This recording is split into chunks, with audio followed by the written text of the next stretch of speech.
শীতকালে প্রিয় খাবার আমার এই মূলার শাকটা। ছোটো ছোটো মূলাগুলোও কিন্তু একেবারে ফেলি না, গোল গোল করে ছিলে কেটে নিই, খুব মজা লাগে। আর সাথে একটু চিংড়ি মাছ দিলে স্বাদ যেন আরও বেশি বেড়ে যায়। এই তো সাথে দিয়ে দিয়েছি এখানে লবণ, কাঁচামরিচ। আসলে শাক রান্না তেমন কোনো বিষয় না, কিন্তু আমার কাছে ভীষণ ভালো লাগে। আর আমি সেদিন রান্না করে নিয়েছিলাম মাত্র 2 মুঠা শাক। এখানে কুচি কুচি করে কেটে ধুয়ে বেছে সুন্দর করে পরিষ্কার করে ভেবে নিয়ে নিয়েছি। জানি অনেকেই খান না, অনেকে বলেন যে অনেক কিছু, কিন্তু আমার কাছে ভীষণভাবে ভালো লাগে। আর শেষেই তো সিদ্ধ যখন হয়ে আসবে ঠিক তখনই আমি দিয়ে আসছি এখানে মোটামুটি করে কিছু পেঁয়াজ। আসলে শাক পাতা মানেই তো পেঁয়াজ, রসুন, মরিচ। আমার কিন্তু এখানে মোটামুটি একেবারে সিদ্ধ ডান। এখন একটু তেলে ফোড়ন দেওয়ার পালাম, দিয়ে দিয়েছি তেল। তেল যখন গরম হলো ঠিক তখনই দিয়ে দিলাম এইখানে আমি শুকনো মরিচ। শুকনো মরিচ না দিলে কিন্তু শাক একেবারেই অসম্পূর্ণ। আর দিয়ে দিয়েছি অনেকগুলো রসুন, কুচি কুচি করে কাটা।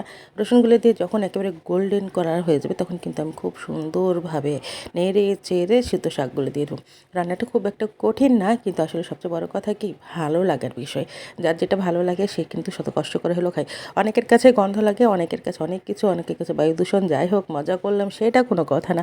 আমার কাছে ভীষণভাবে ভালো লাগে এই শাকটা। কার কার ভালো লাগে আমার মতো আপনাদের এই শাকটা খেতে, বা শীতের সময় কে কে একবার হলেও খান, অবশ্যই জানিয়ে দেবেন। যে যেখান থেকে ধন্যবাদ। আসসালামু আলাইকুম, আল্লাহ হাফেজ।